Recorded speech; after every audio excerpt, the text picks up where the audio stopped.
Awesome. So, hi everybody. So it's a great pleasure for me to introduce Weijie Sun.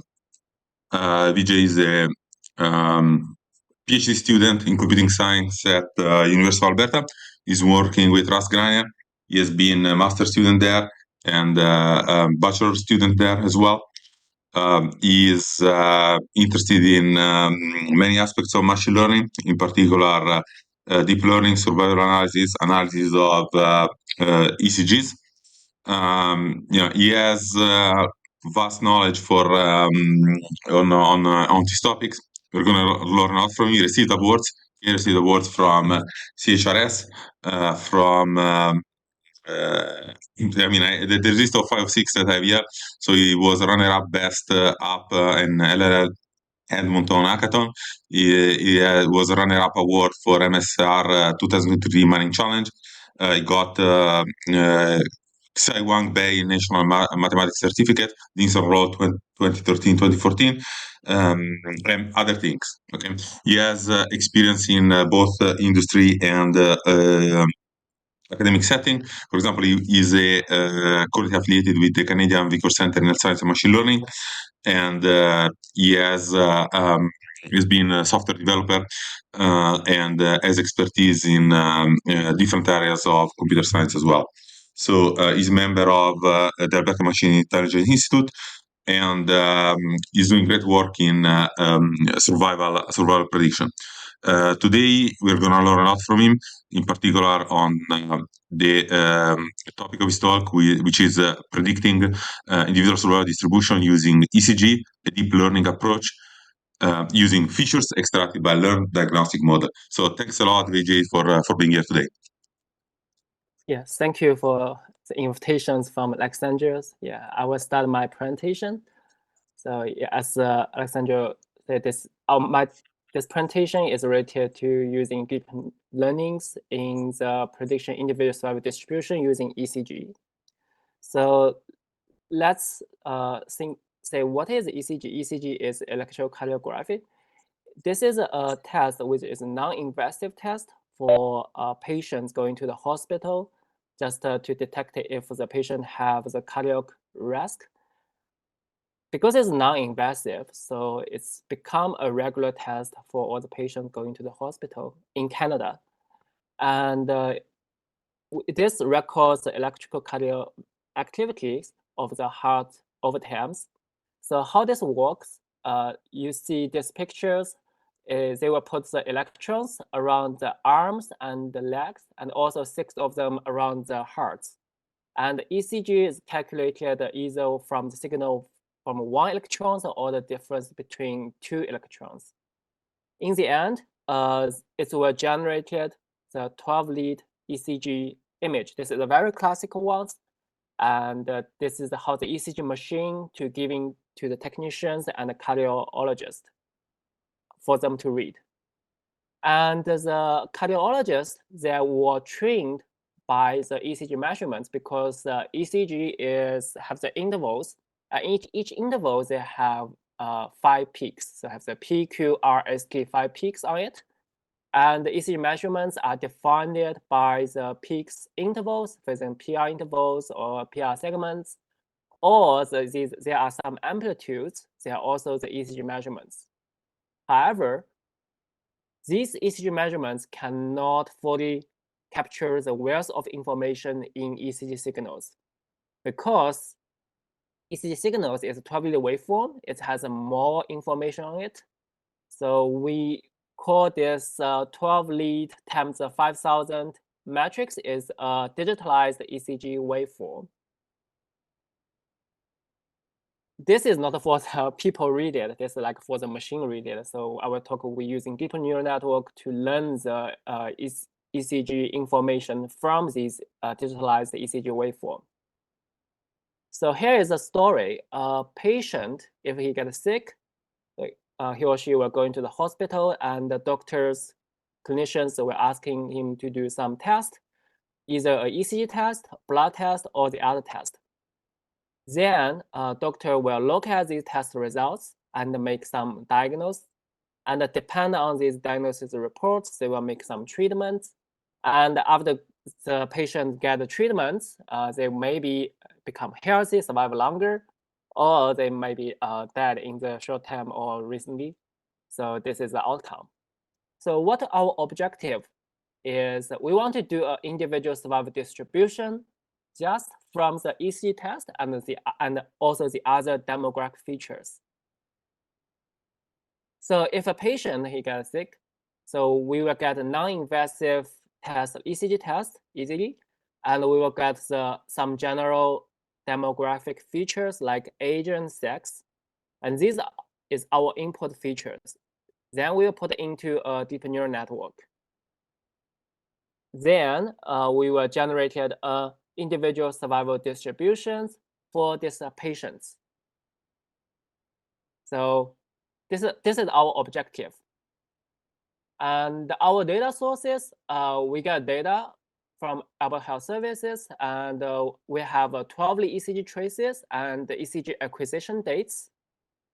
Also, we have ambulatory data, which is like emergency department. If the patient gets sick, they will go into the emergency department, and they have some like initial diagnosis codes results.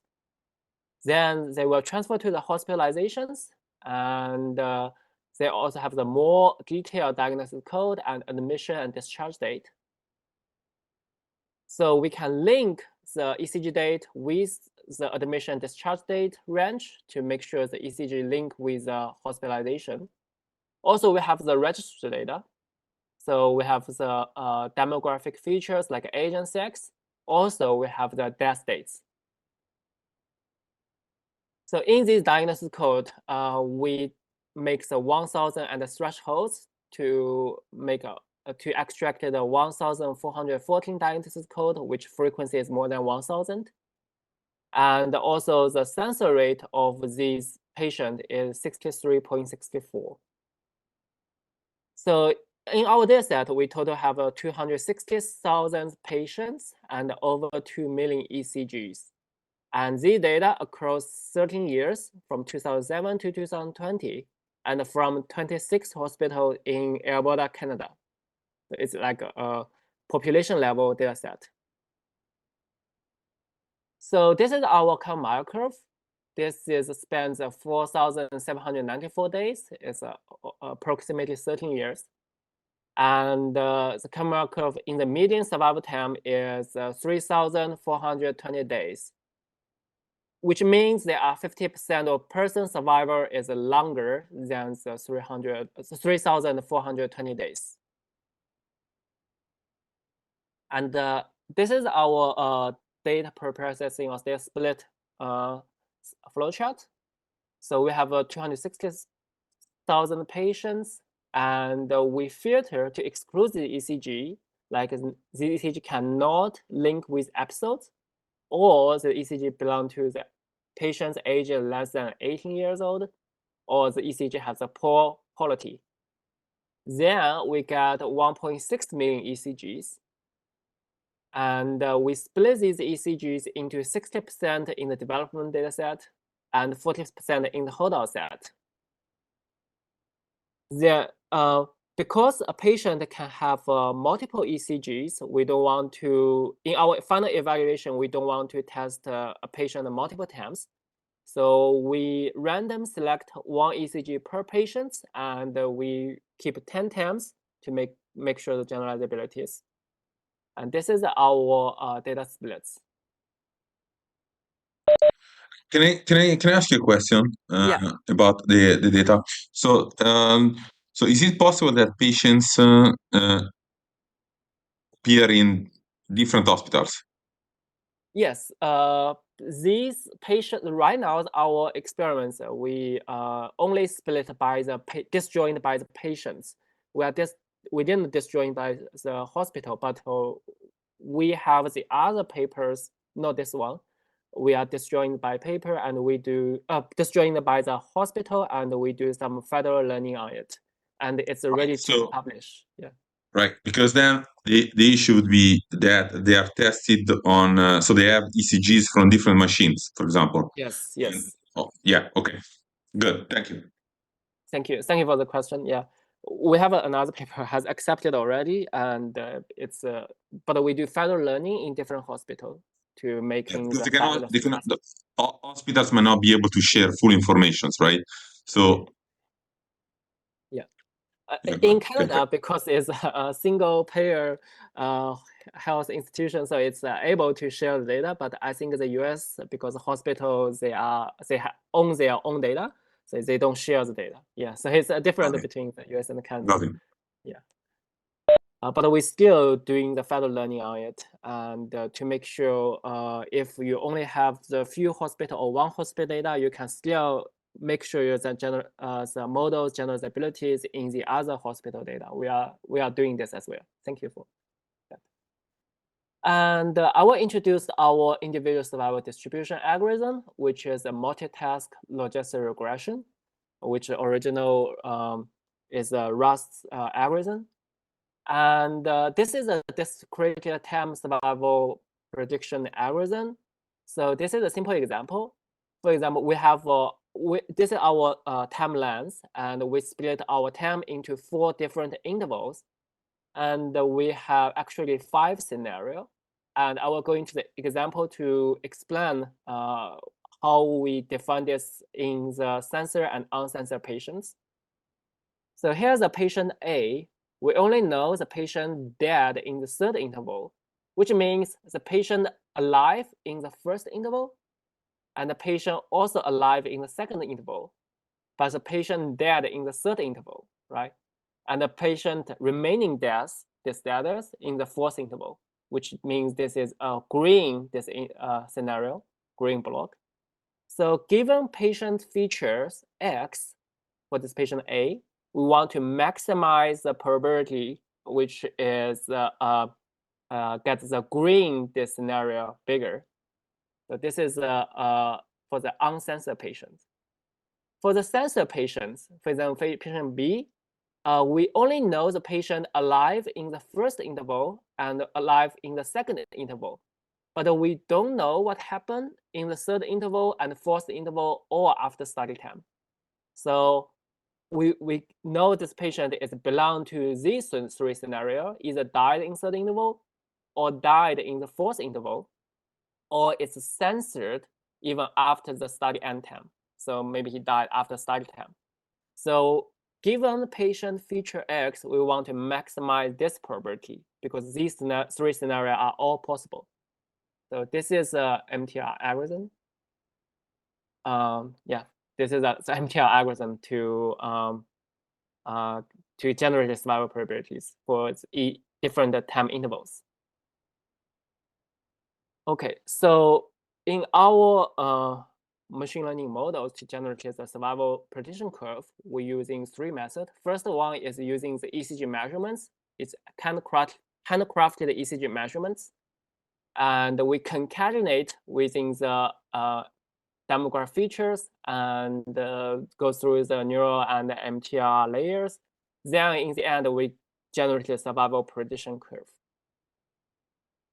Another way is we're using this digitalized ECG waveform and using the ResNet to make feature permutations and concatenate within demographic features, and then go through MTR layers to generate a survival prediction curve.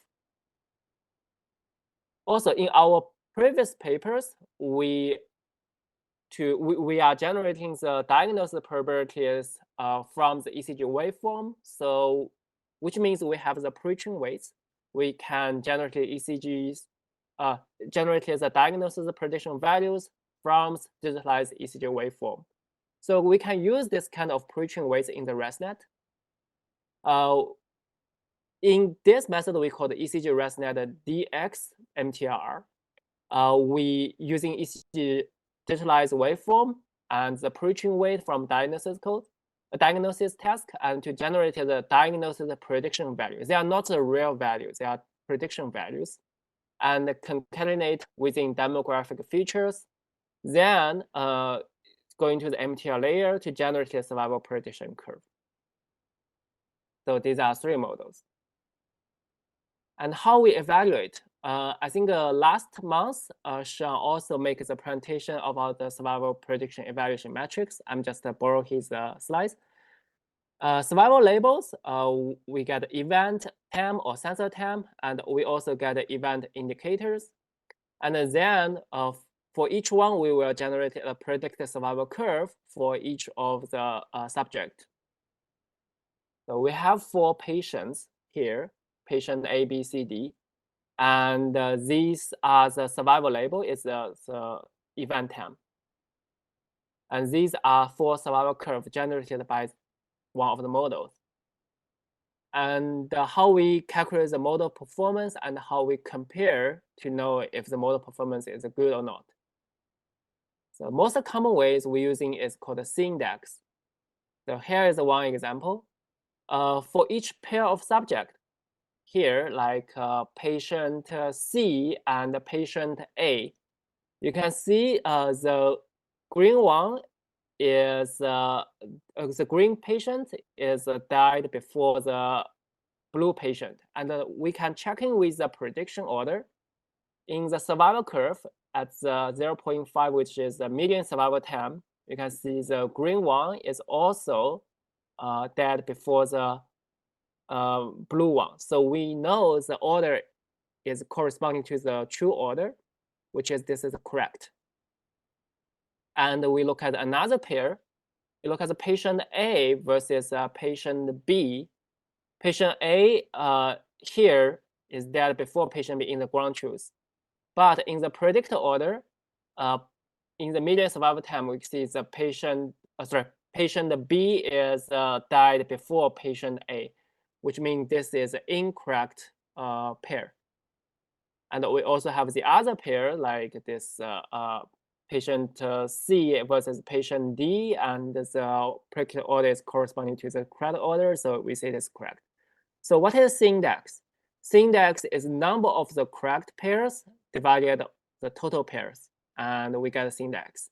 C-index is from 0 to 1, and 1 C-index equal to 1, which means all the prediction order is correct. Yeah. And we also have the other evaluation metrics. One is called integral barrier score. So for example, this patient died in the time equal to 5. So we will have the heavyset function. So here is survival probability always 100%.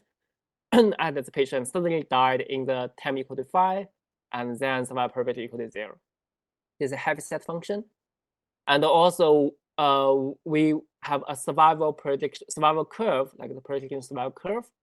And integral barrier score is the area between the heavyset function versus the prediction survival curve.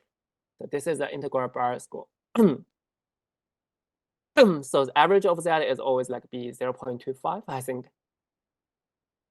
And also we will see what's L1 loss. L1 loss is the correct one versus the predicted one.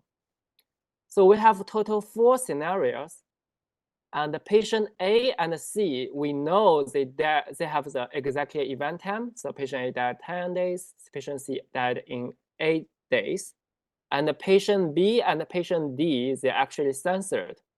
But they are total 4 scenarios because if we look at the predicted time versus the censored or event time, we see one is so here B is censored before the predicted time, and in D is the predicted time before censored time. So it's total 4 scenario, and we will discuss how different L1 laws handle with these 4 scenarios. So for the uncensored scenario, which means we know what's the exact event date, which is very easy. We just to calculate the difference between the event date versus the predicted date. So just calculate distance. This is the uncensored loss. The difficulty is about the censored loss because we don't know what's the event time. So for the hinge L1 loss, so in the patient B, censored time is at 2 days, but our predicted time is at 14 days. It's possible we cannot say it's wrong or correct, but it's possible because the patient B will die after the 2 days. So in this scenario, we consider the loss, hinge L1 loss is 0. But in here, this scenario is predict date is before sensor date. This is wrong because we know the patient in this 10 points, even in the 10-day 10 point, the patient D still survive.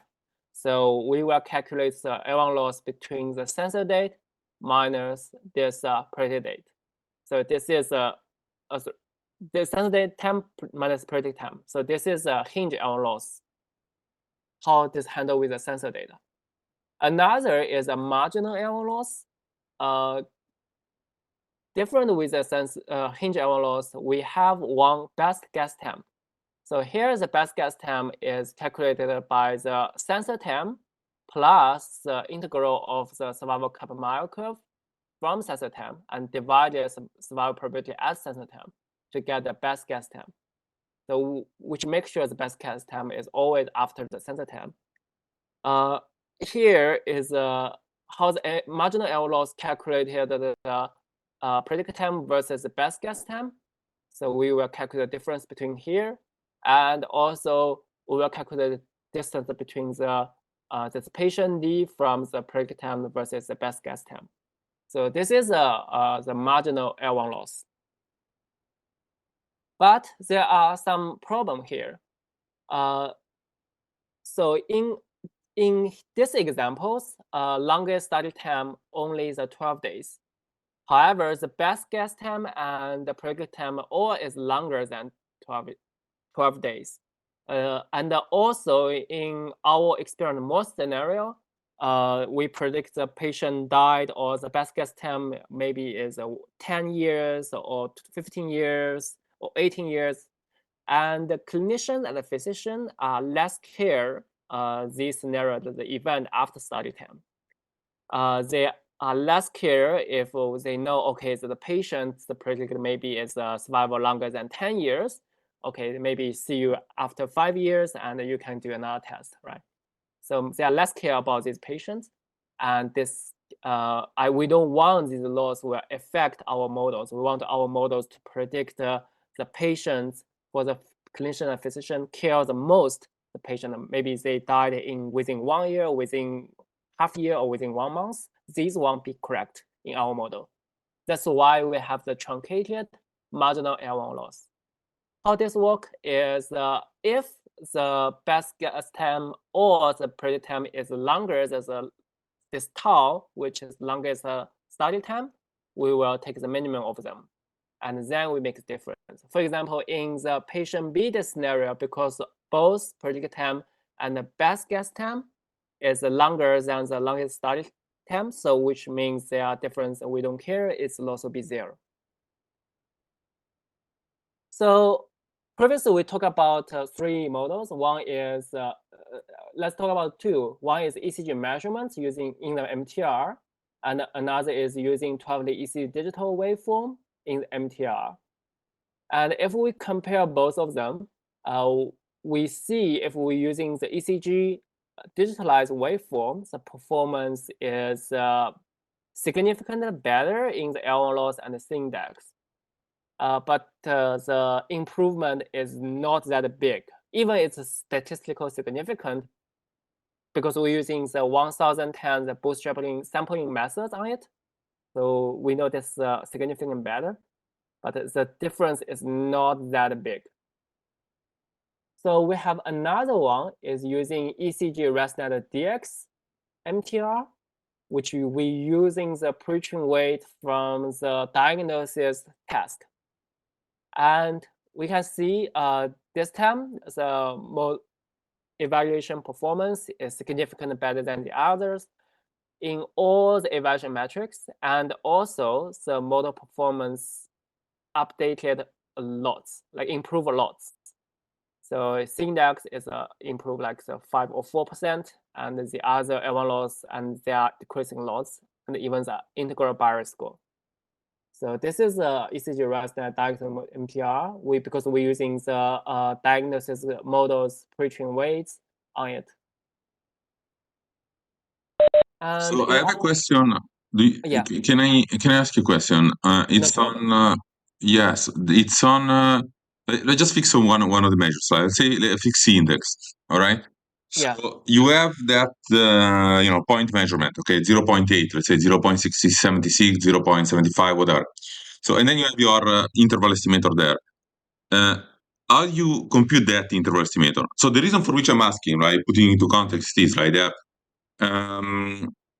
So there must be some sort of it's not evident to me what the distribution of something like a C index can be, in the sense that there is a count between couples.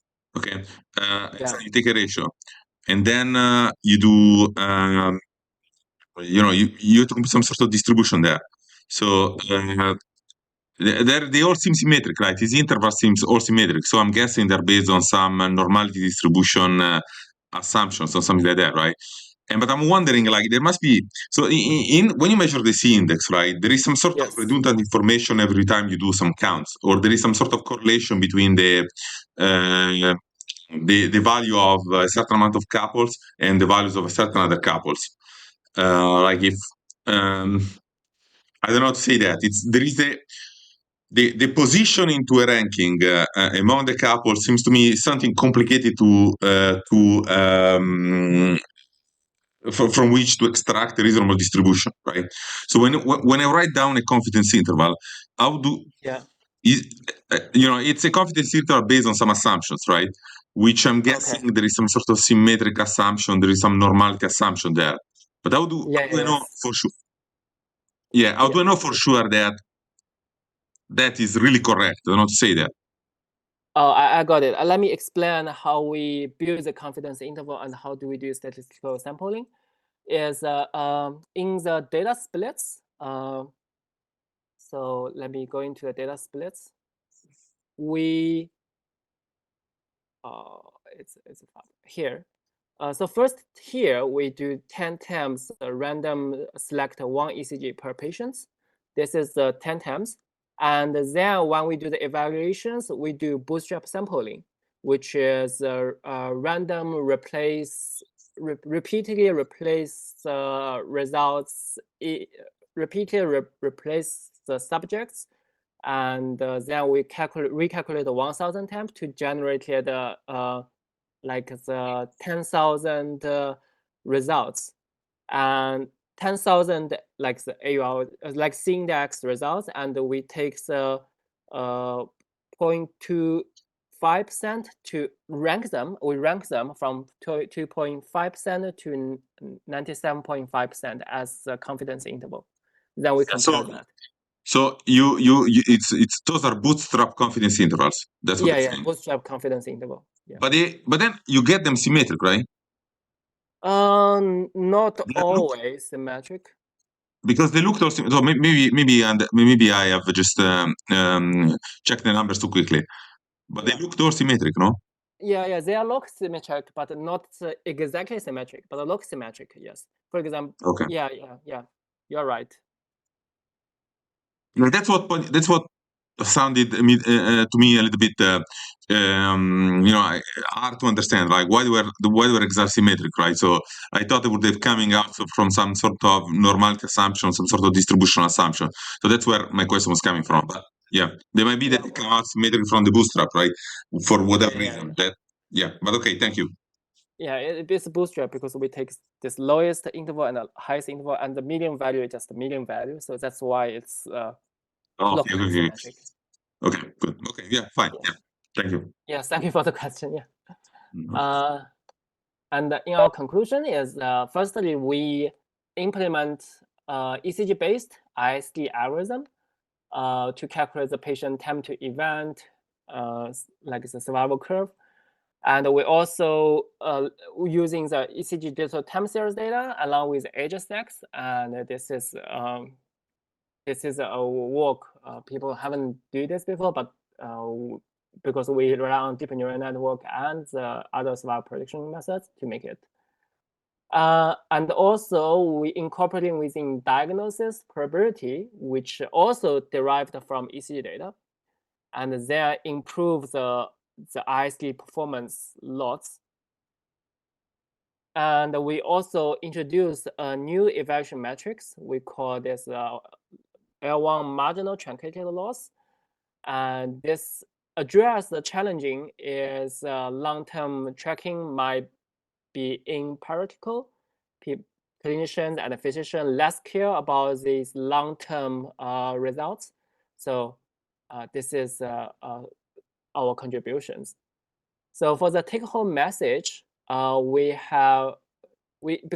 introduced 3 different models, and this model performs best with ECG and ResNet using the diagnosis pre-train weights on it, and to generate the survival prediction curve. Then this is better than using ECG digital waveform, and then it's better than using the ECG measurements. And this is our L1 truncated loss. And we recommend if it's longer than the longest study end, then we consider this is using the minimum of the tau to tackle the loss. Okay, yeah. Thank you for the listening to the presentation. If you have any questions, let me know. Thanks a lot. Thank you. Thank you. So just to break the ice, I'm gonna start with some questions myself. But yeah, of course, you have time for some questions. So I have a question on the type of signals that you measure, right? So do you mind going back to the slide when you have the PQRST, the 5 PQRST measurements? It's one of the first one, probably. Yeah. Yeah. So yeah, that one was good. There was one which passed by, but yeah. Oh, so you want to see the PQRST curve? Okay, yeah. Yeah. I want to go here. Yeah, this one? Yeah, that is very good. So in these measurements, right, the signal, right, seem to be, well, also in repeated ones, seem to be of a similar frequency and in a kind of predictable location. So there is some sort of specificity in the location and in the frequency. So usually a good way to extract that is using wavelets. So like wavelets, something like yeah. So maybe that's a good way to extract some features. Yes. Which is not deep learning, it's not neural network based, and it might be slightly more interpretable. Now, it's true that there are some sort of bumps after signals, but that could be just simply instead of 1 coefficient, 3 coefficients. So that's one thing. On top of this, I believe that in the positions that I don't know if it's true because I don't know enough about the domain, right? You have some sort of multimodal sensors, right? Because you have many sensors, right? One at the ankle, but several around the heart, right? Yeah. So it is possible actually that, I don't know, there must be some dependency there, right? So it is even possible that maybe one can extract some features in a supervised way first. Yes, I'm not sure if I'm understanding correctly, but we do have the VAE to do a feature imitation to extract the 32 or 64 features from the ECG. Then we're using that to do some survival prediction. We do something like that as well. Right. So you use let's say maybe a 6-7 year that they have some sort of a correlation structure or some dependency structure. Okay, all those measures might have they're not overlapping maybe, but they have some dependency structure, and from then you extract some features. Is that my understanding? Is my understanding correct?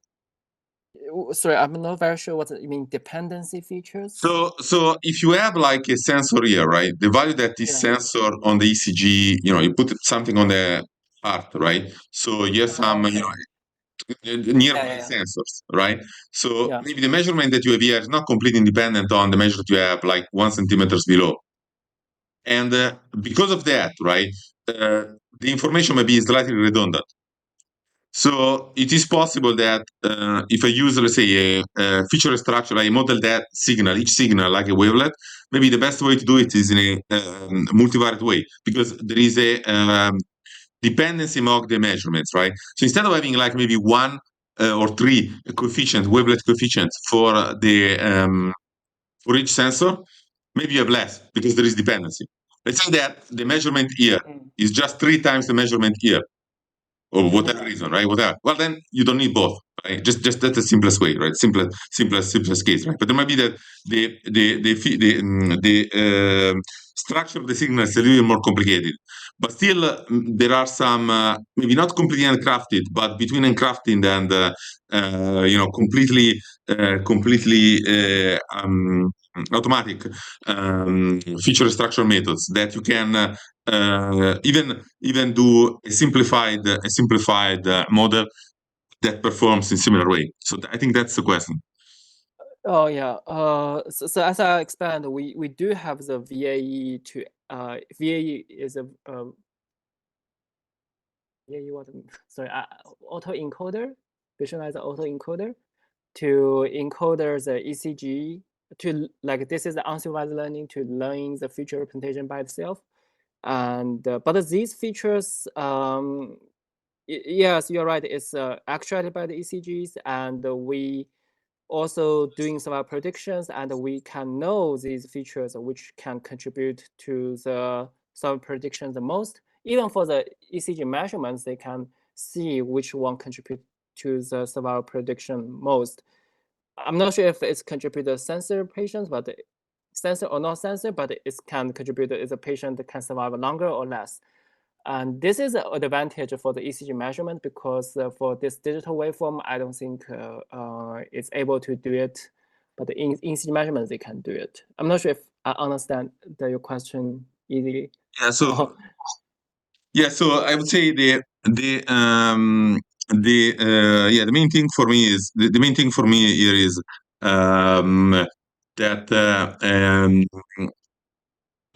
there are, you mentioned some neural network models relatively large, maybe not the largest one now, but relatively large. And I was just wondering if MTLR is the method is relatively understandable. Like you understand, yes. It's intuitive, it's clear, right? When you mix it with maybe more complicated, more complex structure like in ResNet or something like that, right? Then it gets loses some component of interpretability, right? Now, somehow interpretability, it's not exactly complexity maybe, but of course, if you expect that something with lower amount of variables is a little bit more interpretable than something with more amount of variables. Okay, so I was trying to figure it out if instead of using ResNet, there was a intuitive way to guess another I don't know how to call it, way to model the signals. Considering also the fact that there might be some structures among the measurements that you have here, right? And so giving the shape of the, of course I'm looking at the shape of the signal first, but giving the shape of the signals looks like something that wavelets work well with. Like the wavelets have just this, so that's where the question came from. Okay.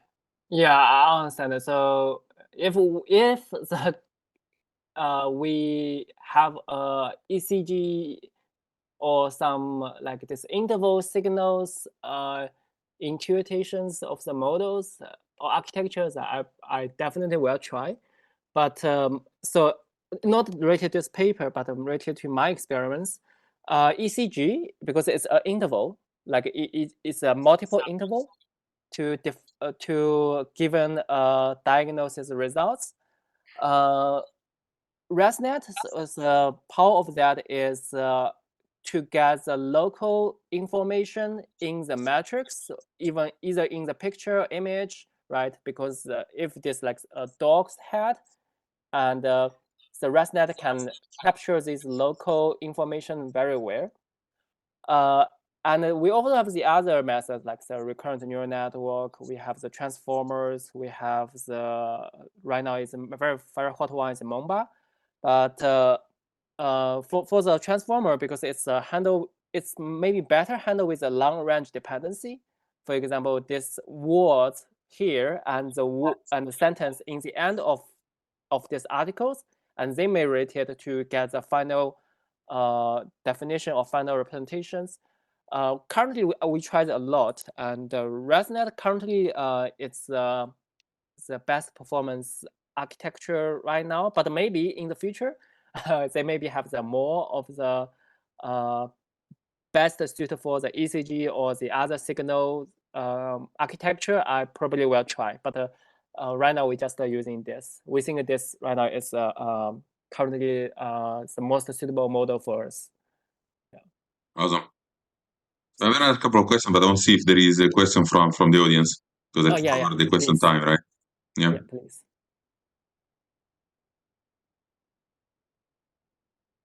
Anybody from the online audience?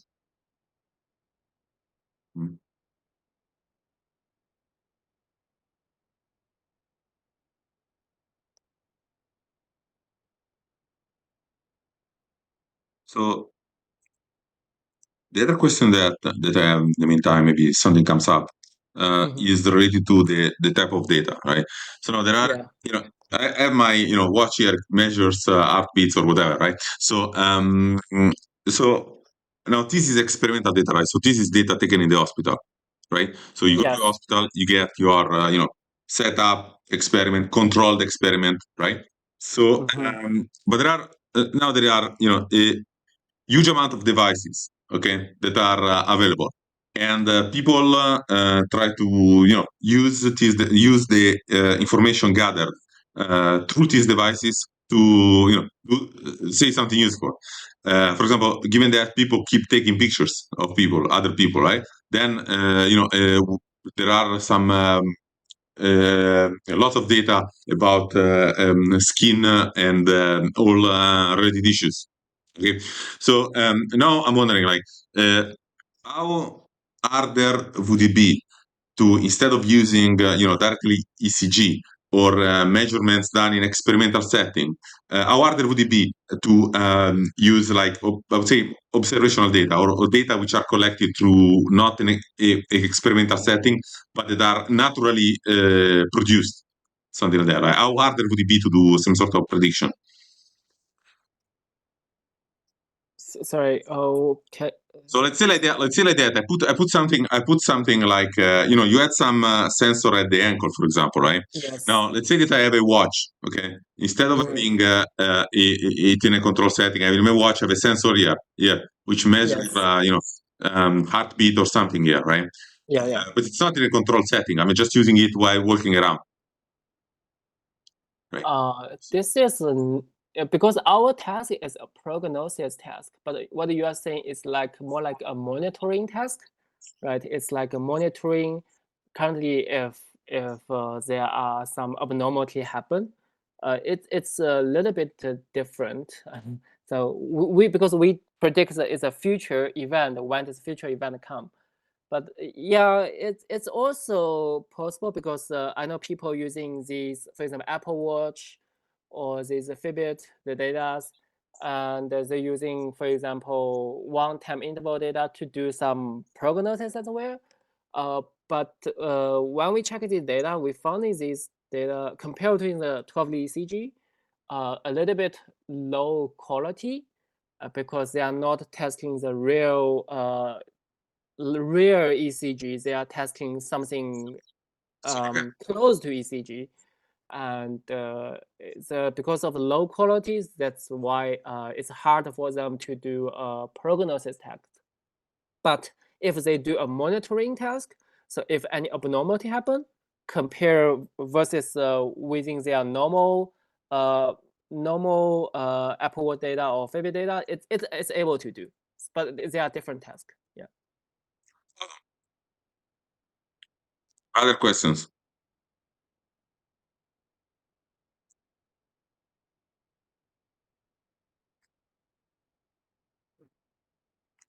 Yeah.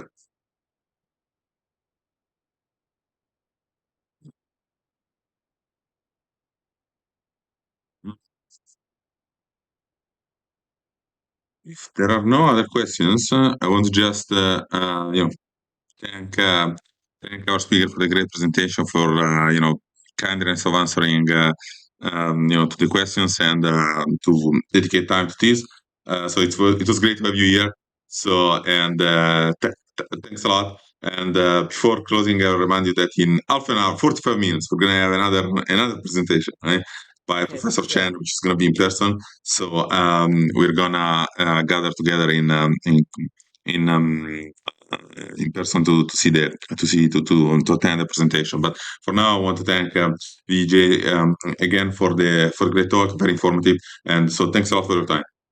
Yeah, thank you for the invitations. Yeah, thank you. Thank you very much. Thank you. Bye. Bye bye. We must close the recording now.